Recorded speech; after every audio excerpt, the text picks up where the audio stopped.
What do you define as lazy? Africans are still trying to adapt AI. Okay. Government is also doing good. Crazy. Even worst case scenario is when you have people in relationship asking ChatGPT about the status of relationship. It's really bad. Most Africans use AI as a search engine. Yeah, chatbot. exactly. That is my problem, bro. Hi, Chris. Hi. Nice to have you here. I'm amazed to be here. Yes. So, I think behind the camera, I've been able to speak with you, and I know you do a lot of indigenous things, which is no doubt. But for the one looking and watching you right now who doesn't know you, what are some basic things about you that you'd like them to know about you? Me, basic things about me. Uh-huh. I'm just a tech guy. Okay. Like, getting my hands dirty on stuff. Okay. Building solutions that actually creates impact. Mm-hmm. Yeah, in summary, I founded Munduk Techways about 5 years ago. And what we primarily do is we create AI applications that solves real problems. Okay. So, for example, we have one of the best AI models for customer relationship. Wow. The AI speaks very Ghanaian, very African, and can literally help you make calls and pick your calls. Really? Yeah, So it does that. does that mean your model is coming to take my job? I always tell them that it's sort of like it replaces your job for you. Okay. Make you work on better things as necessary. Mm-hmm. Because, you want to follow up on leads that are, qualified, right? Right. Not dead leads. So we qualify the leads with the AI, and to the point where the human beings can start up, we make it work. Mm-hmm. I hope you get it. I do. Exactly. So beyond that, also, we have the coding model. We initially was using Claude, trying to wrap around APIs, but it was costly. So we went on to build our models from scratch. Not from scratch, but from an open source framework that has less parameters, lower tokens, but still produces the same quality of results. Right. Yeah. So how is impact like so far? I mean, I think impact is work, to be honest. Mm-hmm. So far, we've seen growth. We think it's a bit of a curve because, Africans are still trying to adapt AI. Okay. And must be very honest with you. We barely even have internet connectivity. Mm-hmm. Barely even have smartphones. Very true. But for those who do have those and those who can leverage on those, it's much easier. And we can see a steady increase in adoption rates. It's quite tremendous. Mm-hmm.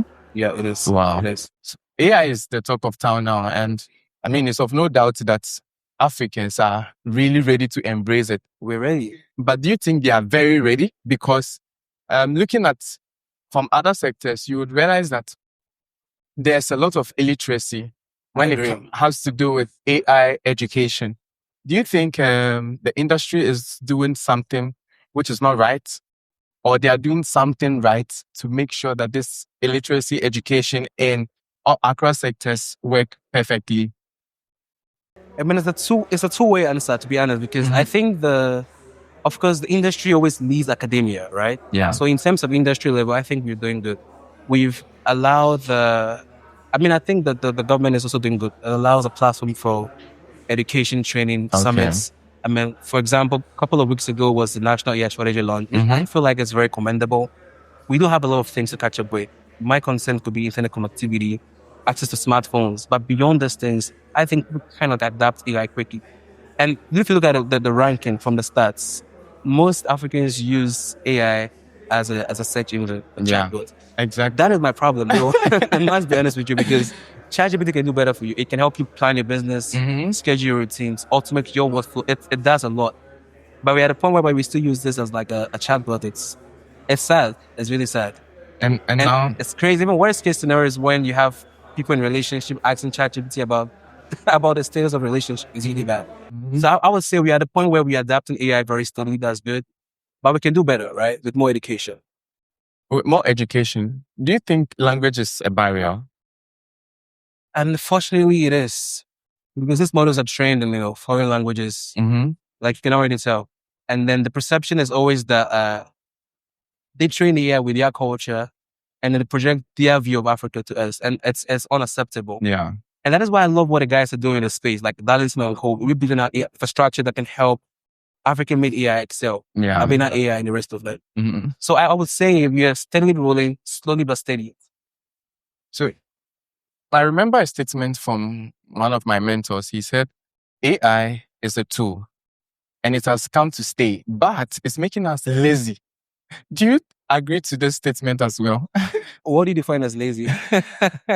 We just sit back in our rooms and instead of us to think, to bring innovative ideas, we just type on the chats, "Hi, AI, can you help me do this? Can you help me do that?" And is making us lazy when it comes to thinking.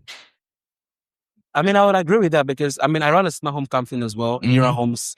And what we do essentially is to transform traditional homes to smart spaces. Okay. Such that you can control with your voice, with your motion and stuff like that. So of course, instead of going up the bed on your light, you can just say, hey Siri, turn on my lights. That is lazy, right? But I think that is also efficiency. Okay. Because it leaves you to focus on the most important tasks on the ground.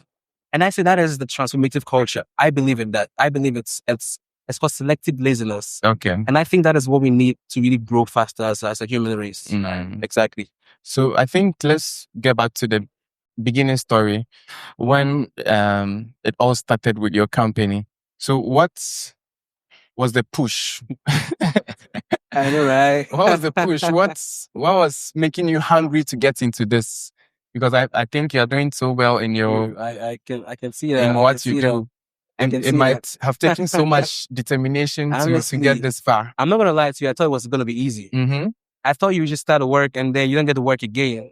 Because you think 9 to 5 and you think starting your own company. And you think, oh, if you start your own company, you're free, you don't get to work. Okay. That is a big lie. It's much difficult, it's much harder because you're managing teams, managing partners, investors. It's a whole lot. But what I would say my push was when I realized that there were some basic needs that could be solved with tech. Yeah. And there wasn't enough platform to do that. Typical examples, like I told you, just calling AI. We do have a lot of humans doing the calls perfectly well, but it takes so much to qualify leads. Yeah. And hours are spent on doing that when you can do that same thing quicker with AI. So I would say these were the push and pull effects to me, to kind of get me started. Wow. Exactly. And so far, how has it been? Let's not talk about the success stories now. Let's get into the realities. Real? Yes. How has it been? Has it? I know for sometimes you feel like, why am I even feel like doing giving up? Honestly. Wow. It's been difficult because I travel. If you go to China, you see things moving on a different level, right? Even the Google Maps is such that you can see a staircase from it. There are a lot of infrastructures in place, a lot of tech in place. But in Ghana and Africa, we struggle for the basic things, like I said, even Ethernet connectivity. But I would say it's about the mindset as well. So we keep pushing, we keep creating sort of community where we can educate people. And from that, I would say it's been amazing. It's been positive. There's been a strong incline, strong positive graph. It's been positive. It's been really positive. Right. So let's dive a bit into fraud. AI is growing and then tech is growing as well. But the rate at which it's growing is the same rate at which fraud is also growing in the this. Better the tools, better the crime. better the crime, yeah. So how are you dealing with fraud whilst serving your clients over there? Well, that's a two-way question one more time because so we have two levels for us, right? We do have an anti-fraud detection system. And that's what we are trying to implement with the banks and fintech companies that can actually detect fraud. Right. But as a company, it goes on to education because you need to educate your employees, you need to educate your customers as well about this whole stuff. So it's a balance between creating the firewalls, the firmwares to protect against fraud, also educating them as well. I think I should do this one. Right. So how was it? You fund yourself, right? Or the money from the onset of it, you were doing self-funding, or how were you able to fund yourself? I think we should answer this in the sense that someone who is watching us, who is trying to set up their own firms, but they think funding is the main obstacle for them to get into what they really want to do. Let's answer it such that it would be at least educative to that person and the person will be able to learn something from that. I think that the real truth is that you don't need funds to start a business. In fact, you don't need money to grow a business. Because I'll give a typical example. We do have cases where we had investors coming to us, but we're not ready. What you need is to validate your idea on the business model. Okay. Right? And when you have a business model, you should have a financial model as well. Right. That is what brings in the money back to you. And when you can demonstrate a bit of traction, that would make the investors rather come to you and you go into them. So I would say it's about idea validation. Okay. Creating models that actually do work. Because to grow in Africa, you need to understand the African terrain. You can't start an e-commerce platform and expect to do a subscription model. It's going to die. So I would say it's about understanding, doing the market research. And then from there, we can. So I don't believe in funding necessarily for starting out, but to scale on to grow wider after you've done the testing, then you need the funding. Wow. Yeah. That's exactly what we did. We did a bootstrap from our stats. We went on to do crowdfunding at the later stage. But we started from bootstrapping, validation, and now the money was coming in. It was much easier to even convince investors. I mean, that is just a trick. That is just a trick, honestly. Great. So now, let's get into the difference from being a startup and working for the government. Sometimes I think once we are startups, we think that most of the people are scared to walk into the government industries because they feel there are not enough policies that have been designed to work for startups, especially in tech. Are there any policies that you know of?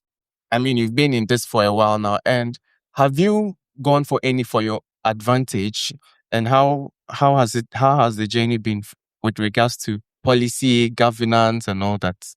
I think the government is doing tremendously well. Okay? I mean, I don't side with any party necessarily, but I'm trying to say that there's been infrastructures in place at least to help some startups within specific industry, tech and agriculture, right? And I could say that for the last administration. For now, I don't think the bill hasn't passed yet. But then any IP, there's if you're under 40, you get a tax waiver. So you don't get to pay the normal percent of tax. That is a positive growth. And we see centers like Accra Digital Center that helps with training, has a co-working space, incubation hubs. Yeah. Most startups don't even know these things are even there. So I would say it falls back to us to educate the Ghanaians, the youths, to be like an industry leader in the case that we show them the right platform, because indeed they are small of these things that can help push your business forward if you really do look into them. Yeah. But it wouldn't to say that we don't need more work in the government, though. We do need a lot from the government. But for now, I think we're doing good. Wow. Yeah, I think we're doing good.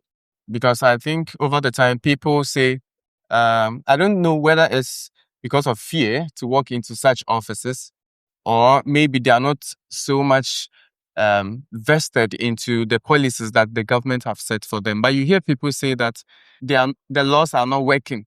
You know, the laws don't work for you if you work for the laws. Honestly, it's a bit tricky, but you need to work for the laws for the laws to work for you. So I mean, I always come with a mindset that you just have to make things happen. You don't have to sit back and blame the government, blame the weather. True, there are a lot of loopholes and setbacks. I agree. There are a lot of issues we have as a country, as an African continent. Yeah. But I would say as a startup, you need to create that value chain. You need to disrupt the markets. And when you can push hard enough, they'll listen. Yeah. Indeed, they'll listen. They will. They will. Right. So I think we'll be wrapping everything up. So we'll get a bit into yourself, right? Oh. I don't like talking about myself, but cool. So I mean, how have your educational level been? Have you back in school, did you do anything tech, or it was out of passion? It was out of passion, but I did study computer engineering as well at the university. I love tech from a very young age, as I understood. I mean, I hear this a lot of times, people saying this starts by breaking computers and stuff. Yeah. I didn't break computers. I didn't break computers. I just love the fact that I could get my hands into stuff. And then I love to see the results of these things. And that was like a motivation that I could create solutions to get my laptop. And I think that's what everyone else can do as well. So if you're a young guy out there, I believe you have the ability to cause change and an impact by solving real problems, and just keep doing it. It's difficult, that's true, but just keep doing it. Right. Just keep doing it, yeah. It's difficult, that's true, but let's keep doing it. Exactly. All right, so let's just say these will be your last words. What motivation or advice do you have for someone who is trying to be a startup, but because of a lot of issues, a lot of setbacks, they think they are not good enough? What are your words to them? I mean, start with a mindset. Thinking you're not good enough means you're not good enough. If you think you're good enough, you are good enough. Start with a mindset. Be open-minded to learn, to grow. There are a lot of emerging technologies out there. Leverage this tech. The sooner you can learn, the much more knowledge you can acquire within a short time period. Mm-hmm.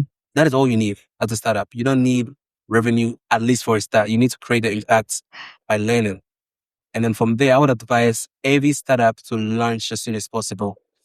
Fail forward, fail faster, fail quickly. Mm-hmm. Because the sooner you can fail, correct, reiterate, that is a loop you want to keep in, right? And I would say that is my last word for anybody out there. Just fail forward, fail faster, and you can do it. Right.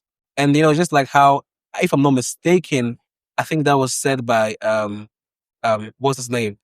The guy who invented the automobile world. Was it Ford? I think it was Henry Ford. He said that the person who says he can and the person he says he can't, they're both right. So you think about that. This is even deep for myself. I appreciate the time spent with you, and I truly enjoyed the conversation. I really appreciate it. All right. Thank you as well. Have a nice time.